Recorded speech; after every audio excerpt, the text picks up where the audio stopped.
Hello there, YouTube. This is Charlie Barley back at you with another video. First of all, I want to say Happy New Year to everyone. Hope everyone's new year is getting off to a really good start. 2020 is the year of what people are calling perfect vision. And so I wanted to start the year off with this video because I get a lot of emails in regards to what I'm going to call fundamental questions. And a lot of people are wanting to do this seriously, even those who are even in the mentor program. And what I'm finding out, even in the mentor program, even outside of the program, is that certain people, a lot of us, just don't understand the basic fundamentals that you're going to need, the essentials that you're going to need to have beyond the strategy. So what I'm going to do is talk about some basic, well, not necessarily basic, but 5 fundamental things you need to understand regardless of the strategy. If you have a strategy and if you do not have these basic fundamentals, and if you don't understand them, if you don't know what I'm talking about, you probably shouldn't be a gambler. As I always say, gambling is something that you're going to do anyway. Calculating risk and using time as measures of risk calculation, variable study, and all those things, regardless of whatever you do for money, if you don't have certain fundamentals in business, including this game, then you're going to be just a basic gambler. So what I'm going to do is go through 5 fundamental things that I think everyone should know before you start playing. All right. Number 1, money management. We're going to talk about that. Progression management according to strategy, because all progressions are different. I do have a progression spreadsheet, but if you do not understand Excel, then there's other training that you're going to need. Certain things you're going to need to know before you really want to take this serious. So I'm going to talk about progression management, time management, strategic risk management, talking about strategy, and then the bigger one, emotional management, which I think is the biggest crutch of just about everyone's problems. All right, so first of all, let's talk about money management. There's a bunch of questions you're going to need to ask yourself before you get started in any type of roulette play. 2020, if you're taking this serious, please listen to what I'm about to say next, because all these things are really important to your success. The biggest reason for my success is the patience game. The last one I'm going to talk about, which was emotional management, because I understand the money management, time, and strategic, but the emotional management was the part that I had to get rid of. I have a couple emails from a couple students, one just recently, Amal. If you're listening to this, make a comment and below, but you just recently sent me an email talking about your success, and you said the only time, and which is generally everybody, the only time you generally get bent out of shape is when you become emotional, and when you started to become less emotional, your consistency raged. So let's talk about money management. Number 1, money management. Do you have enough capital per session? All right. So what I mean by that is, number 1, you should have a goal, which is, does your per unit win merit the amount of capital you have? First of all, you need goals. So if your goal is whatever the day is, whatever your goal is, if it's $100 today, do you have enough money to finance this? Okay. And we're going to talk about progression management and even money management and recovery management. But whatever your goal is, do you have enough money and time to afford to do it? Now, the way to calculate that is to understand exactly what you're doing and the variable study of what you're doing. If you don't know where you are in the process of the game, and you run into losses, that's going to run into more time and money. So you need to make sure you have enough money to even play with, which in a minute I'm going to talk about progression strategy, but that kind of lends me to that, because a lot of us are playing games where we're doing progressions on a single bankroll. It's almost like getting a bank loan for a business and then you blow the entire loan that same day. That's piss poor management. And the only reason you would do that is because you really don't understand the game. All right. So number one, money management is the easy part is to make sure you have enough capital. The more difficult part is to understand how to allocate that capital, understand what your goals are, and make sure you have enough money to account for whatever recovery period you need. All right. And does the money in your recovery, do you have enough money to even recover if whatever your strategy is? Do you know what your recovery measures are? Do you know how long it will take you to see the recovery? All right. One of the things that I teach in the program is about we talk about variable study, the delineated risk, the low amount of variables that occur. And even though you won't win every time, if you understand the overwhelming dominance of what it is that you do, the only thing that will stifle you is time. All right. But you still need money to be able to finance that. The mentorship thing, it was all about the flat bet to keep people from blowing their bankrolls. But a lot of folk have strategies that require progressions, which is not a bad thing. It's just that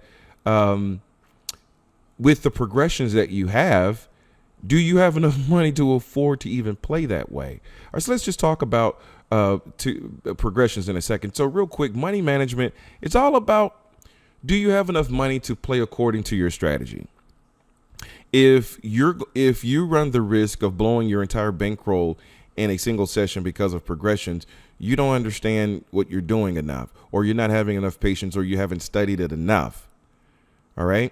And a lot of the strategies that I have, they do require progressions. However, they're all permutation based, which means you can use time as your measure, which we're going to talk about time management in a minute. You can use time as your weapon, because no progressions will continue to go on, and neither do they last forever. They come and then they go. The only thing that matters at that point is your patience and whatever strategy that you're playing. We're going to talk about strategic management in just a second. So let's talk about progression management. If you're doing progressions, more than 4 or 5 progressions, you should be playing less to reduce the risk of hitting your permutation. What I mean is that, for example, like in the numbers game, the amount of progressions that I recommend is 4. And even though it's 4, you can allow the game to produce anomalies that go beyond it before you start to play, right? So, but that requires patience, right? And if you're doing progressions, if you don't have enough money to recover from a lengthy progression because you do not know where you are in the cycle of things, or, which is the biggest one, you're playing it too long and you don't have enough money to play that long. It's almost like starting a business, and your business is open for 8 hours a day, but you only have enough money to keep it open for half the day, but you're expecting to play the entire day. So what that says to me, to reduce your risk of loss, is you only need to be open for maybe 1 or 2 hours, because you don't have the financial support to support yourself being open for that long, because the anomalies that occur within that 8-hour period in business may lend you to no sales at all. The question is, do you have enough money to support that break-even moment, or will you be losing everything by the end of the day? So if you're doing progressions, you should be playing a lot less, because you do not know where you are in the cycle of permutations. Okay, so you should be playing a lot less, which brings me to stick to smaller goals and then grow over time.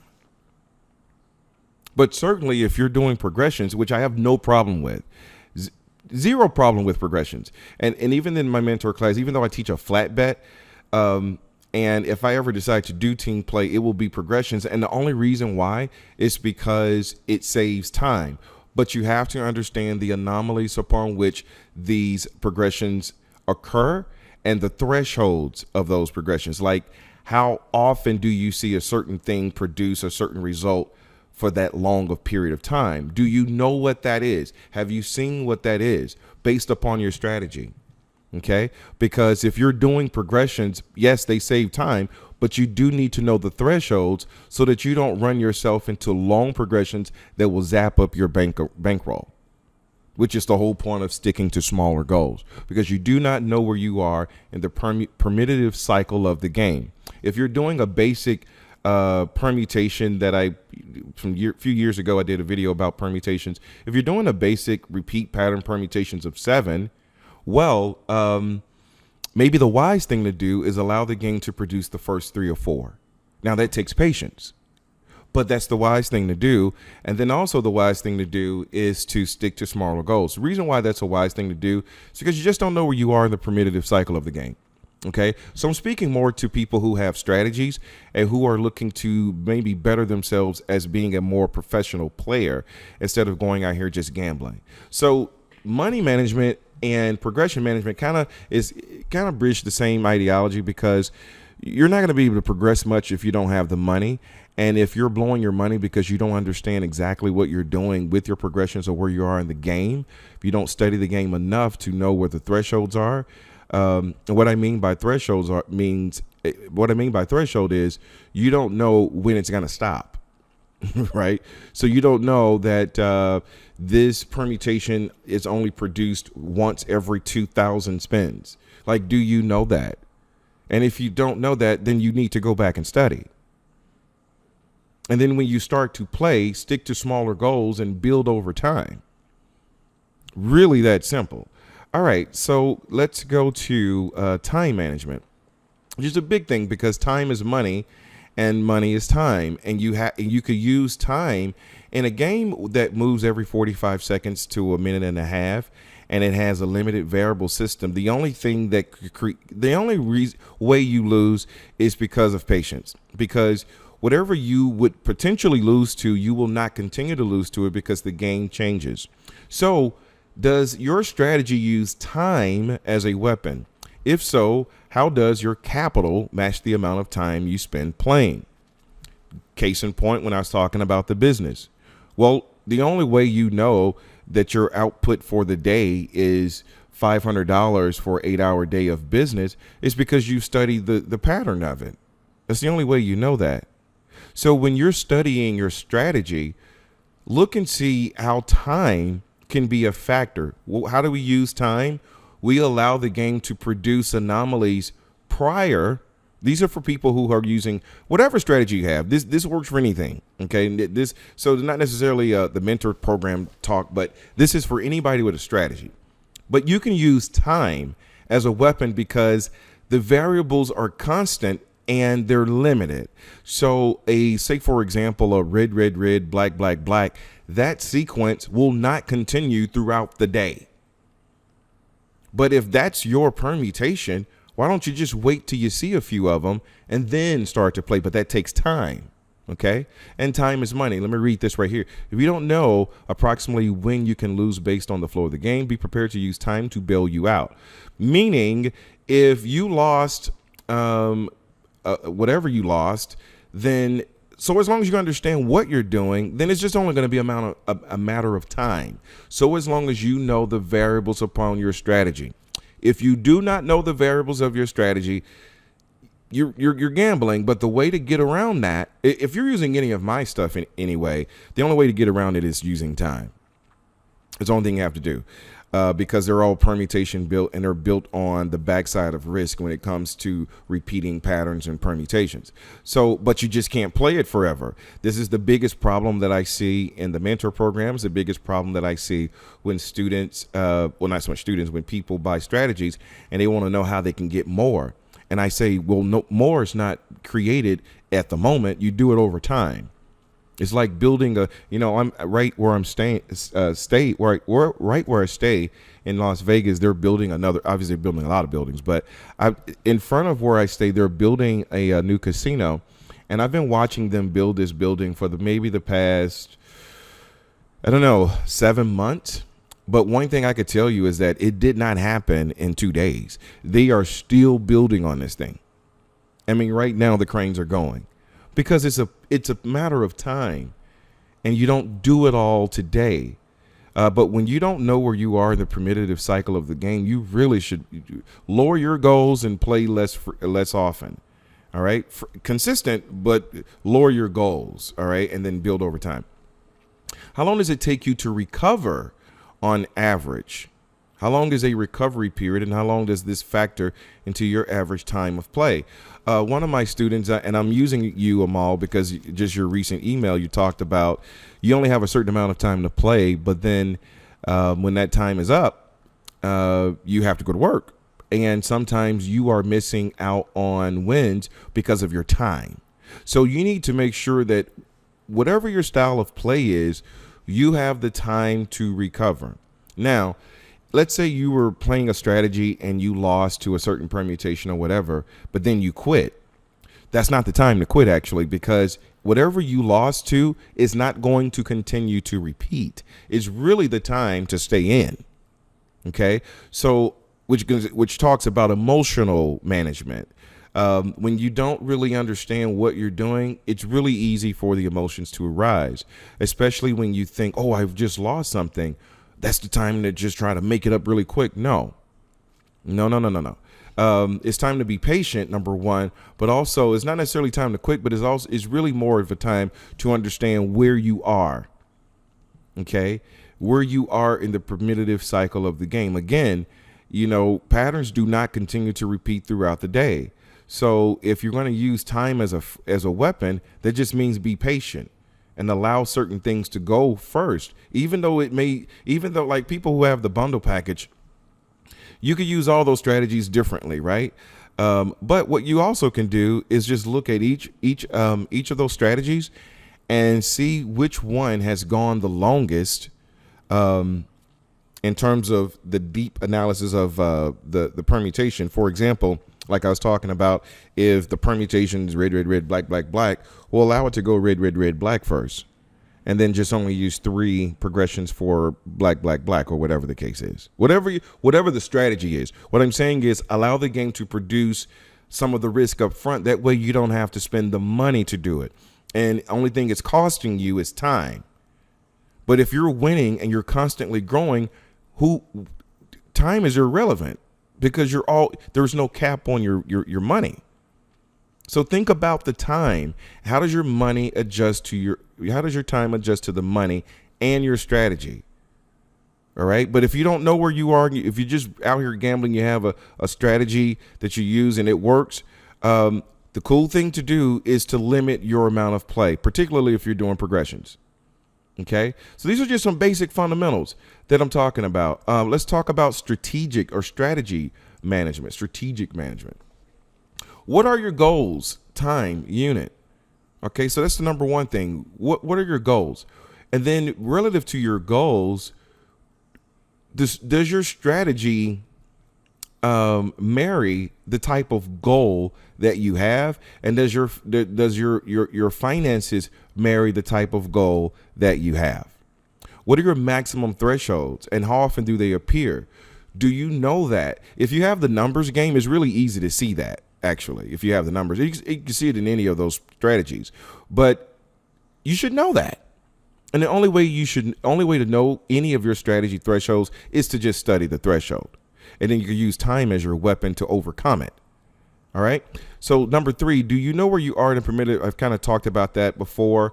This is a big deal. And that's one of the reasons why I started the program, is because it gives you a very keen idea as to how to know where you are in the game. All right. All strategies are built on permutations. Right. So no matter what strategy you have, it's all permutations. It's all pattern based. Whether you're doing numbers or colors or columns, it's all number based. How long does it take to win on average? Do you know what that is? Do you know what the consistency rate is? Meaning, do you know that even though you might go -4, say -4 units or whatever the case is, what's the time threshold to be able to reproduce that back based upon the strategy? Okay. So, and then how to calculate that? Well, you're going to have to put in the study first to really know that. And that way, when you know that, you can start adjusting your play adjusting your style of play to kind of suit the goal that you have. All right. But you kind of need to know these things and then allow yourself to grow over time. Do you change strategies during the course of play, and why? Now, here's a big thing. The thing about changing strategies, like I was talking about with the bundle package that I've been selling for a while here on YouTube, the thing about multiple strategies is that it tackles multiple perspectives of the game. Now, if you're using multiple strategies, you should not continue to use them all consistently.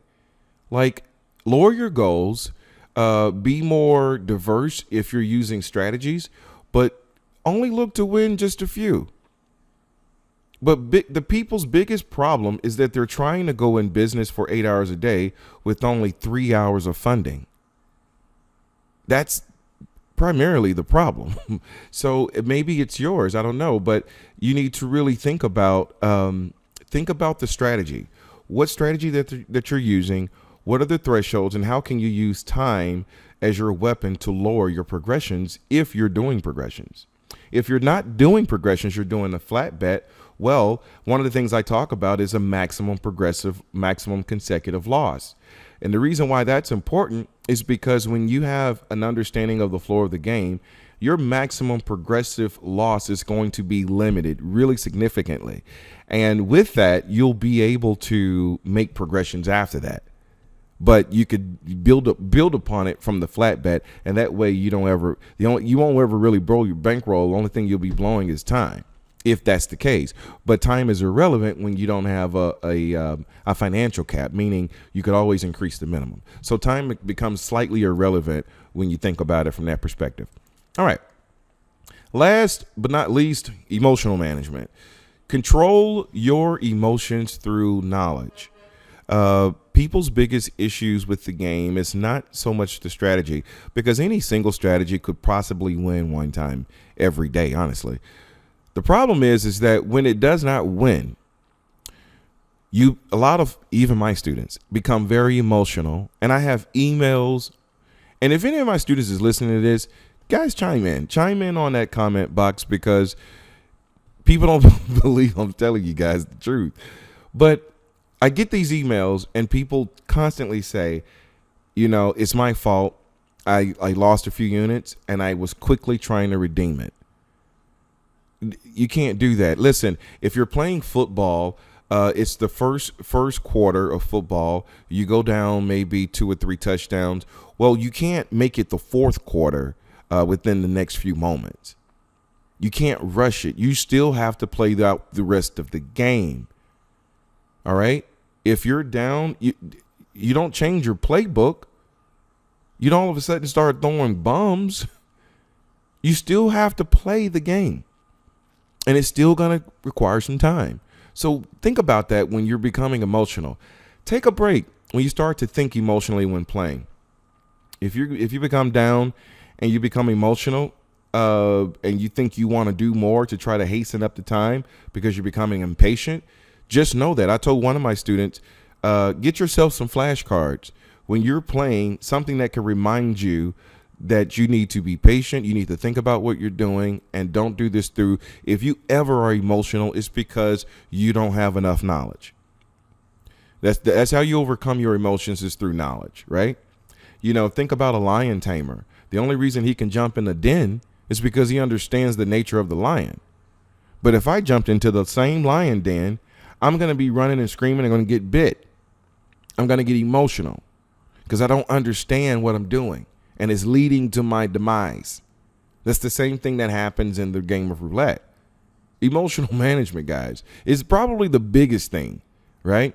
Is getting to that part of emotional management, but certainly strategic management, financial management.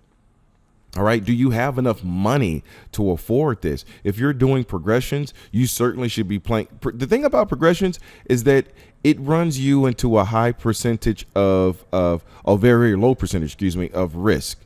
The thing of it is it's really fast. You just don't know where you are in the cycle. So that's the reason why I say if you're doing progressions, then let the game give you a few. I tell my students in the mentor program to think about your consecutive max loss. but that's in the flat bet thing. But you've got to be playing the game fairly right. You're not going to get everything right, but you're going to get the majority of it right. So as long as that's the case, your maximum consecutive loss is going to be low. With that, you could do progressions. But in doing progressions, do you have the funds, okay, to not only do it, but also to recover if you're wrong? The best way to delineate that risk is to allow time to produce the anomalies up front before you start to play it. The game is going to produce a lot of the same things over and over anyway, similar things anyway. So it's not going to produce the same thing over and over. I mean, if it does, it does sometimes, but that doesn't happen throughout the entire day. So it's not going to go red, red, black, black, red, red, black, black for 2 hours straight. And even if it did, if you didn't adjust to that, then who's the fool here? So just be cognizant. Just look at the game, man. I mean, the game, it changes. And you have to be prepared for that. So if you're not prepared in terms of the knowledge, then certainly you need to play lower. I certainly recommend also playing progressions, but having a smaller goal, but just being consistent. Okay. But don't let your emotions kill you. You could easily get killed by emotions when you're overplaying it, when you're open for 8 hours, but you only have 2 hours to keep the lights on, but you're expecting to be in business for 8 hours. This is how people play, and then you become emotional, and then you go and sell your house just to play to have business for the next 6 hours. You know, I've had students tell me, man, they've lost $30,000, $40,000, and $50,000. That's insanity. It really is. Because anytime you're doing something, I'm not going to really say insanity, because I was in business once, and as good as I was in terms of creating things, I didn't know how to calculate risk. And because I didn't know how to calculate risk, it didn't matter how good I was. Okay? It didn't matter that. So, you know, how good of your product or service was, if you don't calculate your risk properly, you're going to fail. It doesn't matter what it is.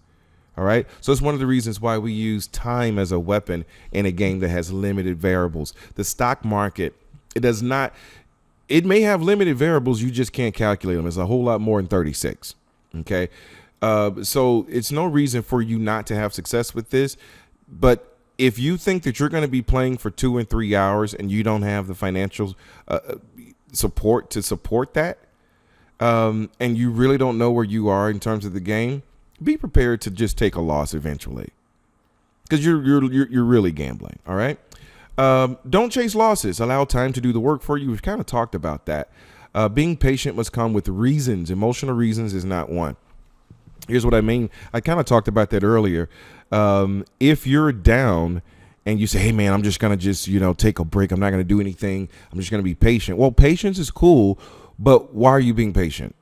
Because depending on what just happened, particularly when you're flat betting, the game is going to shift and change, man.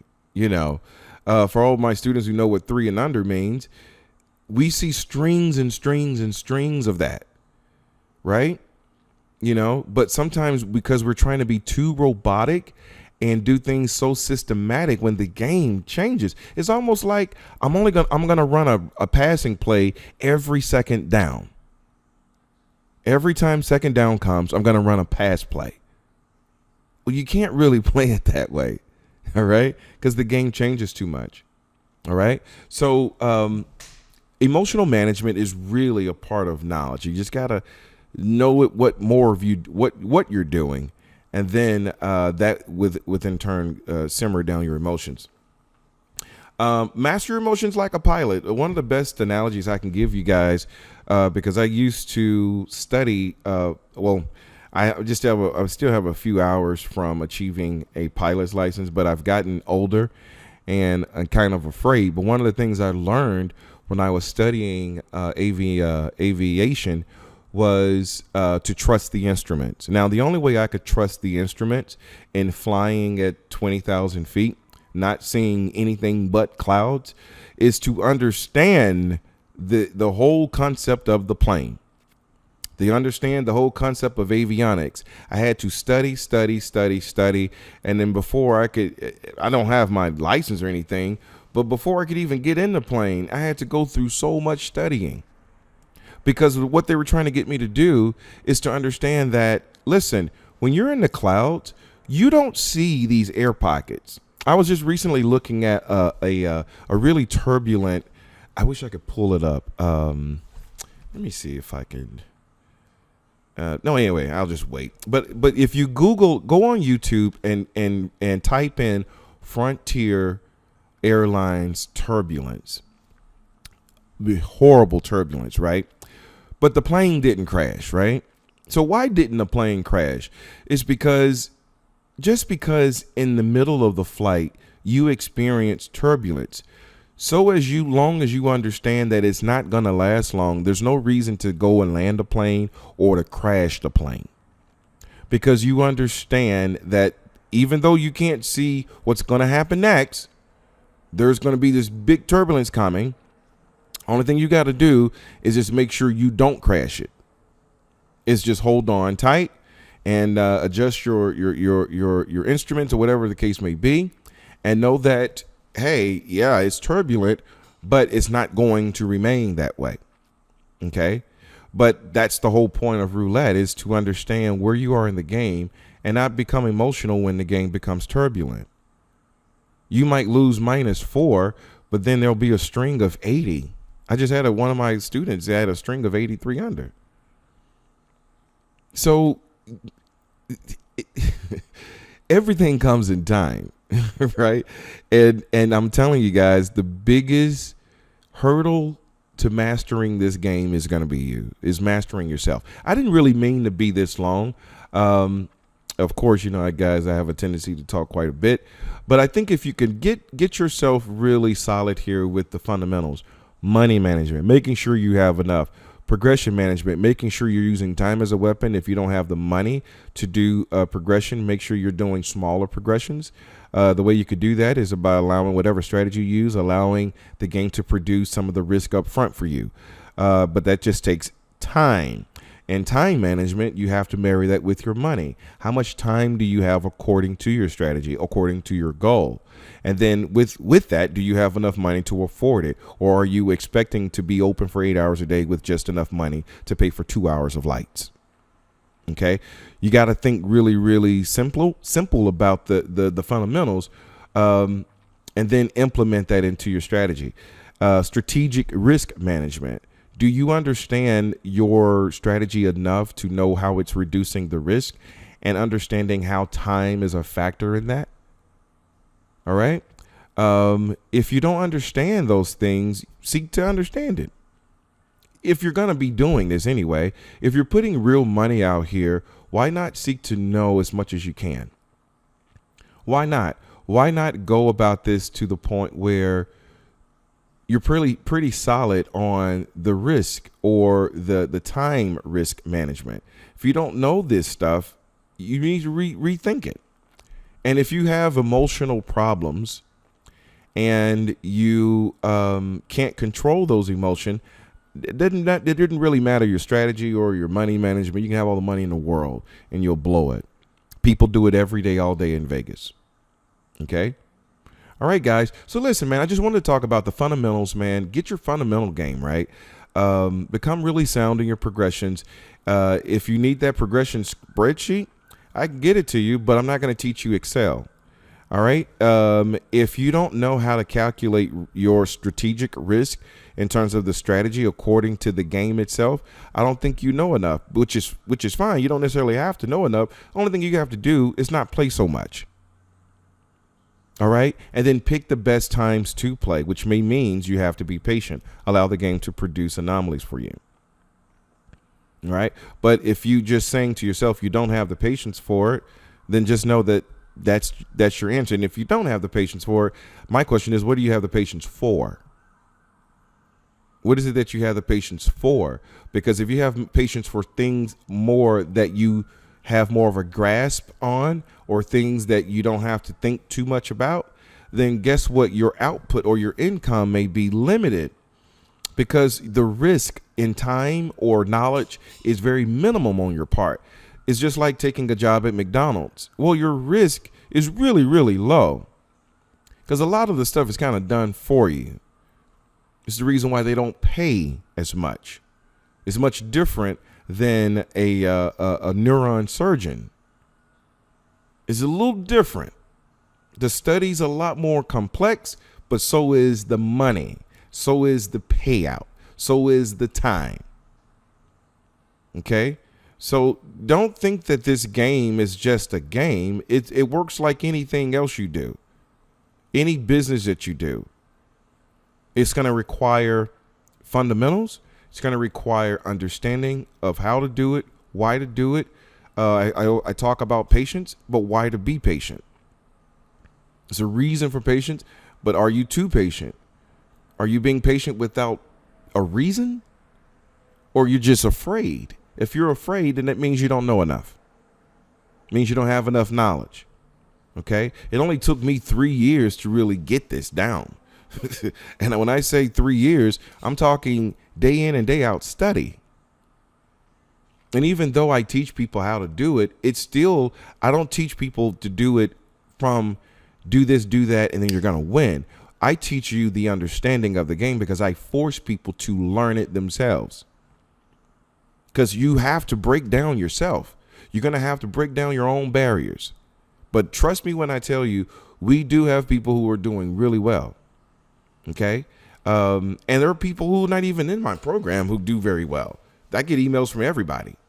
I get emails from a lot of different people. But this email was pretty much, this video was pretty much for those who, I get a lot of emails talking about what's the best way to manage money. What's the best way to reduce risk, blah, blah, blah. And these are some of the basic knowledge things that you're going to need to learn on your own. I may try and do a more of a detailed video, but this is the basic stuff. It's not really difficult. It's just kind of basic. All right. But it's really, really important. Emotional management is just as important as strategic management. Strategic management is only as good as your money management and your time management. But if you don't understand the strategy and how it works with time and money, then even though you may win, the way I say to continue to win is to have low expectations and play a lot less than what you're probably doing. Some of us want to sit here and play for 2 and 3 hours every day or more. You can't play the game that way. You can, but can you afford it? And can your strategy afford it? If you don't know the answer to that, maybe you shouldn't do it. Matter of fact, you should not do it. It's going to be a waste of your time and money. Okay. All right, guys. Well, listen, I'm going to be signing off here. So again, Happy New Year to everybody. I hope this helps you a little bit. Like I said, it wasn't really detailed. I just wanted to throw out some basic stuff that I think will help you maybe grow as a roulette trading, as I call it, professional. Because it's much better than the stock market, folks. I'm telling you, and I have people who are former Forex traders and this, that, and the other. The reason why people gravitate back to that world is because it's familiar. But it's so, I'm going to say dumb. Most of these guys go broke, folks. The only problem is they go broke over a longer period of time. And the reason why is because they don't understand the risk. They don't understand the variable risk, meaning the output, what creates the up and down index. What variables create that? All right. They don't know that. And because of that, they eventually make bad trades, eventually lose everything. Okay. All right, guys. And I was looking at this one last thing, guys. I was looking at some commercial. I'm not going to mention the name of the company, but they are targeting 50 plus people to retire, to start investing in the market. I'm like, that's horrible, because if it's good enough for someone who's 50 and over, it's good enough for someone 20. The reason that they do that, they're trying to play on the emotional, thirsty aspect of those who are getting older, and they think now, granted, they may win some good investments, but it's still high risk, huge risk. Anyway, guys, I'm not going to continue to belabor the point. Thank you guys so much for listening. If you have any questions, shoot me an email, permutationspro@gmail.com. I still have the website up, permutationspro.com. So if you want any good strategies with a bundle, all that's still available. Actually, still available under the same pricing. I don't think I've changed anything. So there you have it. I may have again. It's been quite of the last few weeks has been real busy for me with students, but also a lot of other things outside of this. And just had to spend a lot of money getting all of this new equipment done, blah, blah, blah. So it's kind of been somewhat of a task, but we've managed to make it. And things are steadily increasing. So hopefully this helps you again. And yeah, so I just wish you guys the best luck. And to the next time, take care of yourself and each other. I'll be seeing you soon.